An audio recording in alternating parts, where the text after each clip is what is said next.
Hello everyone, Namaste. Welcome to Supply Chain Data Science. This is your friend Manikumar. In this video, we are going to discuss very interesting topic, which is how to use R and Python in the same platform, and also how to interchange the variables between these two tools. So there are two ways of using R in Python notebook. One is by using rpy2.ipython extension. So what is this rpy2.ipython extension? So it's basically an interface which facilitates of using R in a Python notebook or a Python, any other IDE. In the method 2, we can directly create R notebook using Colab. So for that, I have given the link over here, and also you can search this link in Google. You will get it. So when we click this link, Colab will actually open in R. So let me just show you that. Pandas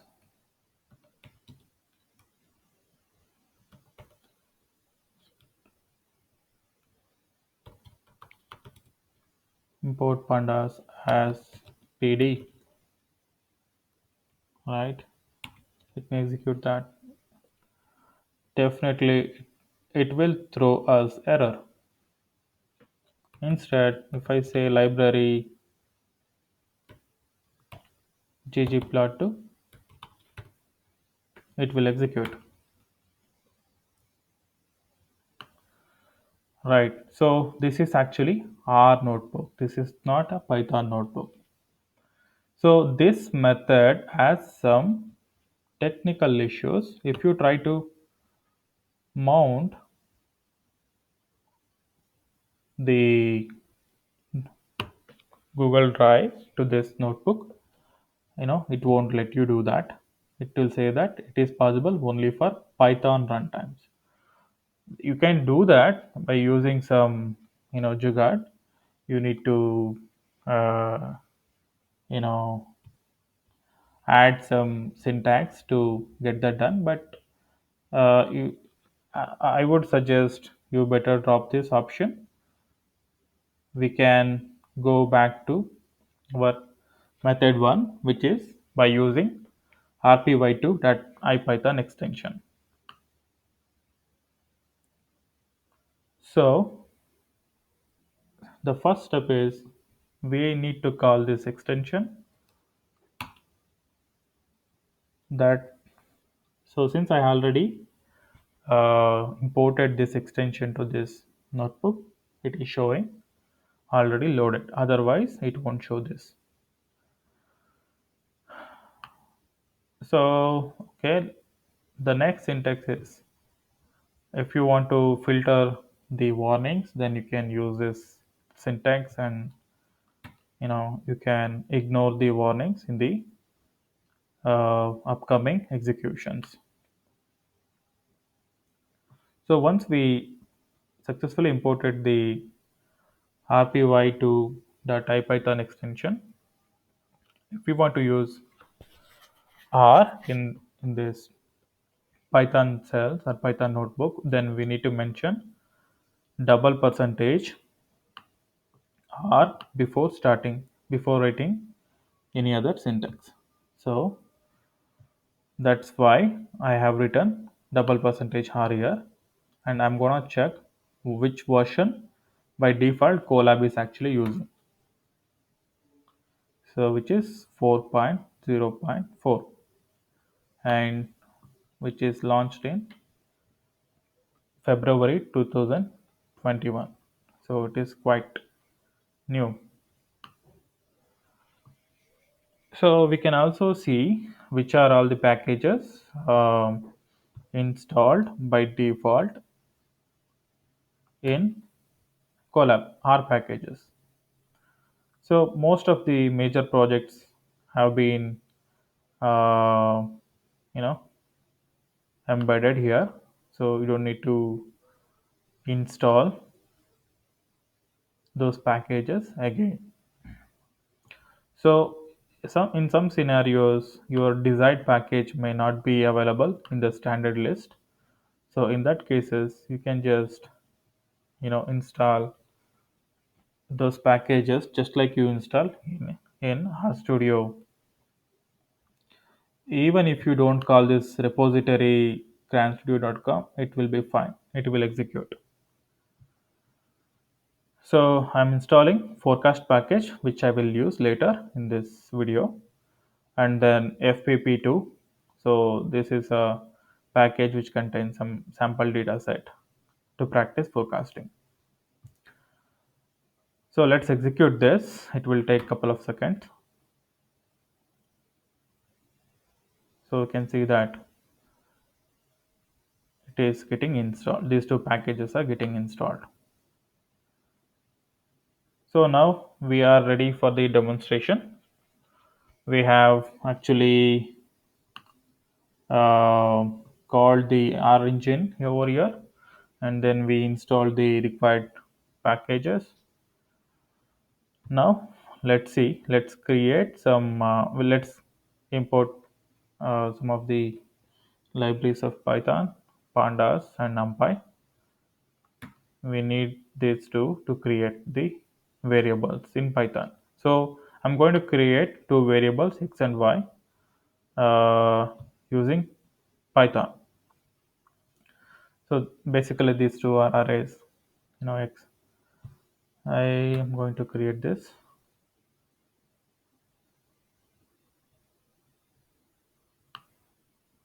So this installation is still going on. That's fine.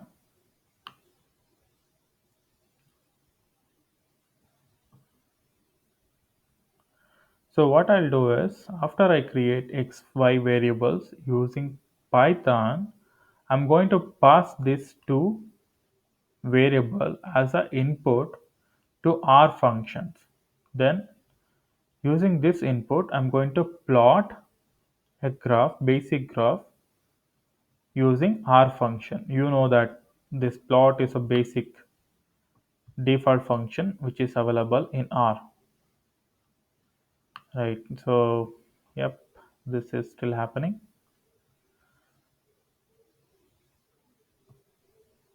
It depends on the internet speed as well.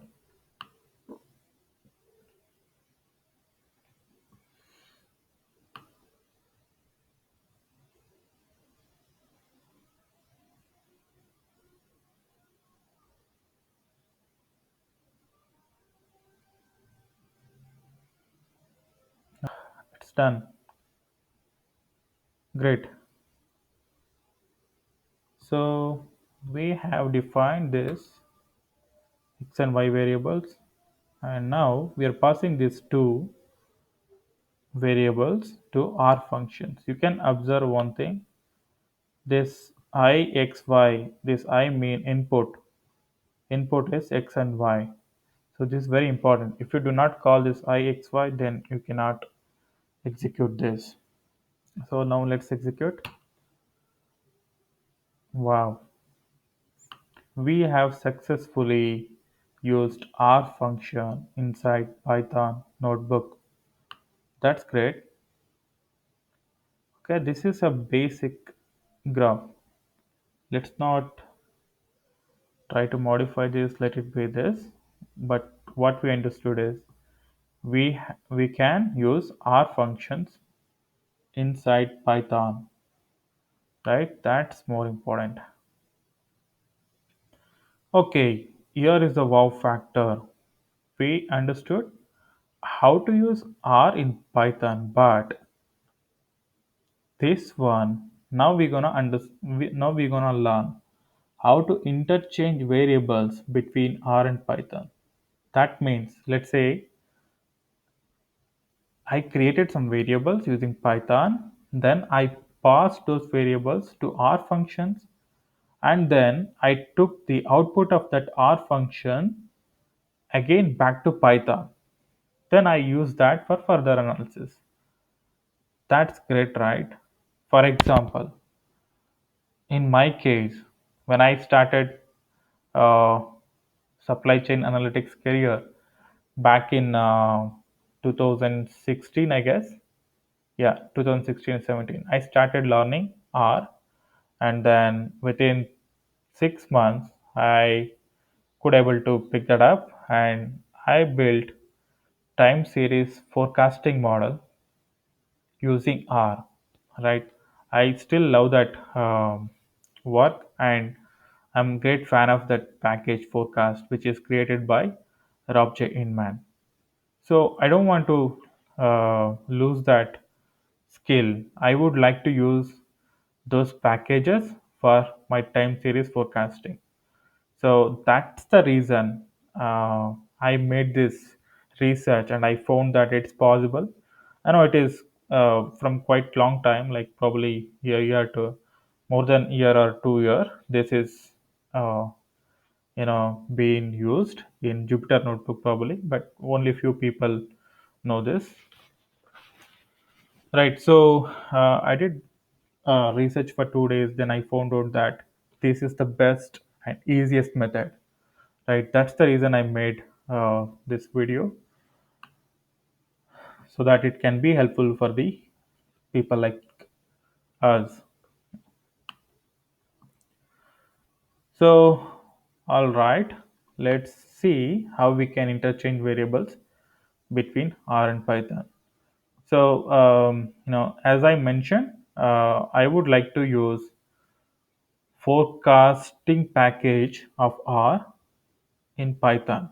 And then once I do the forecasting in using R function, then I would like to export that output to Python back. Okay, this is possible. Let's see how. So we can again call the required packages to the console ggplot2 and then forecast, and let's import the data using pandas, that is pd.readcsv. And so this folder path is actually my OneDrive, my Google Drive, sorry, my Google Drive path. Right, let me execute this. Let's see how the data looks like. Okay, I have store, department, date, weekly sales. It's already all these things. So this basically, yeah, e-commerce. Sorry, it's a brick and mortar sales data. Right. So let's see what's the dimension of this data. It is 4,21,570 rows and 5 columns. And let's see what are the column data types.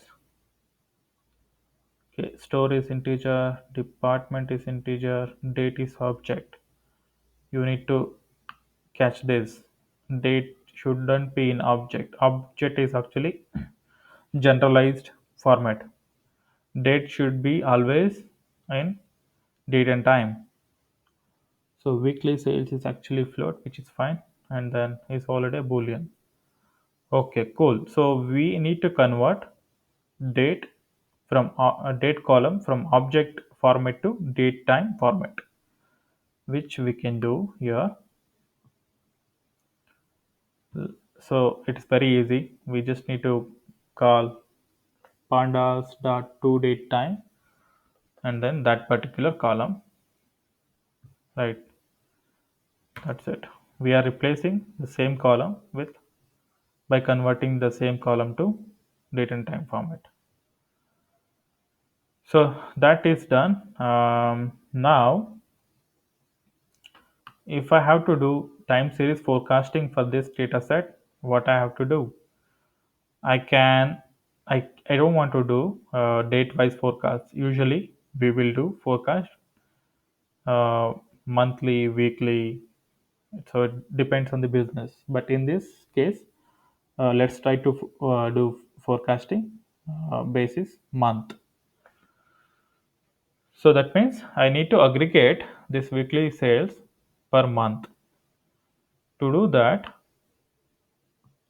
I'm going to call data resample. Resample is basically to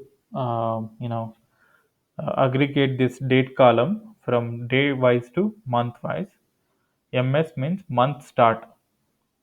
If I just specify only M, then it will pick up the month end date. So I'm using MS month start. On is actually for which column. It is asking for which column. I have to do this for date column, and I'm aggregating weekly sales. Weekly sales you have seen, right? So this weekly sales and this date. We are summing it up. Weekly sales we are summing it up for each month, and then this reset index will help us to keep the column names in a same index. Otherwise, it will be like if you do when you do pivot table, you will get one the values column name on the top, and below it will be kind of blank, right? So to remove that, we use this reset index. All right, we got this uh, time series data. Date is actually month now. 2010 1 1, 2010 2 1. That means Jan 2000, Feb 2000, March, April, May. Like this. For each month, what is the weekly, what is the sum of sales? This, names we can change.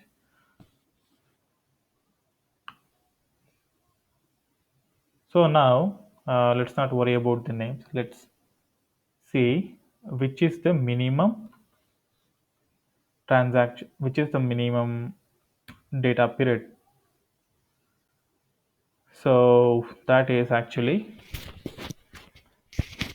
Jan 2010. So this is required while creating the time series. So before we do forecasting, we need to convert the data to time series format. To do that, we need this uh, start data period. That's the reason we have checked the minimum data period. So we have done the pre-processing of data using Python. Now I would like to use forecasting forecast package from sorry I need to use forecast package of R. So I am calling again double percentage R, and then inputs here is TS. So this TS, let me show you TS, this data frame. I'm going to use TS as an input, then output would be my FT, my forecast. So let's convert this TS to time series format. To do that, we should remove this data period column. Then we need to say from which data period it is start. So it actually start from 2010 January. And then frequency here it is months. So since it is months, it is 1. If it is weeks, then it will become 54. So if it is quarter, then it will become 3. If the frequency is in years, then it will become 12. So like that, frequency will changes basis the data set which we have. We have monthly data set here. That's the reason frequency is 1. So that is how we convert a data frame to time series format. Then we can call this forecast package, and we just apply this time series, and then h means what is the uh, for how many data periods we need the forecast. So in this case I need for next 6 months. That's what this h is. Okay, then once we get this forecast, it will be in the forecast format. So we need to convert that to data frame. That is very simple. As data frame ft, then it will get converted to data frame in R. So let's run that. All right, we got that right. So since I have already mentioned here, input is TLS, output is FT. So this output of R function is actually now we can directly use in Python. So let's see that.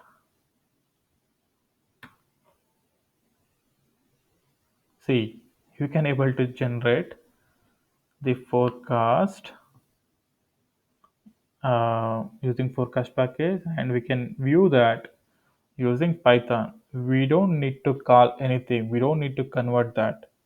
It's already into Python data frame, which is really great. If I check the type of this, it is pandas core frame data frame. So this is great. The output of R is actually, we can easily call in Python. We don't need to do any extra conversion, right? So this is it. This how we can use both Mighty R and Mighty Python in a same platform, and even we can interchange the variables. So I am going to use this whenever I'm going to do time series forecasting. I love the forecast package in R. So I'm going to, I'm thinking of creating a library for time series forecasting where I will use both Python and R. Probably in that, definitely, I'm going to use this, you know, opportunity to explore more on how to use both R and Python in same platform. So if you don't like this video, please do dislike. Otherwise, please do like and subscribe, and also click on the bell icon for alerts. Thank you so much for watching this video. Have a great day. Bye bye.